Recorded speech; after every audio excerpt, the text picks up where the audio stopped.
ఉభయ తెలుగు రాష్ట్రాల్లో ప్రధాన పంట వరి.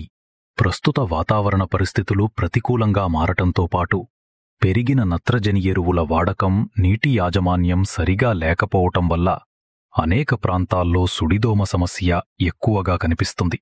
వరి పైరు చిరుపొట్ట దశలో సుడిదోమ ఉధృతి అధికంగా కనిపిస్తుంది.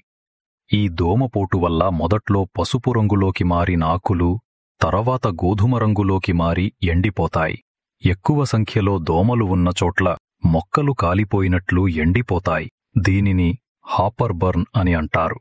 సుడిదోమ ఉధృతి ఎక్కువ అవ్వటం ద్వారా రైస్ క్రేసీ స్టాంట్ అనే వైరస్ తెగులు వ్యాపించే అవకాశం కూడా ఉంటుంది. కాబట్టి వరి పంటను ఈ సుడిదోమ సమస్య నుంచి కాపాడుకునేందుకు శాన్వి కెమికల్స్ వారిచే అందించబడుతున్న ఐసామీర్ అనే విశిష్ట ఉత్పాదన రైతులకు ఎంతగానో ఉపయోగపడుతుంది. వాడండి శాన్వి కెమికల్స్ వారి ఐసామీర్. కాపాడండి సుడిదోమ నుండి వరి పంటను.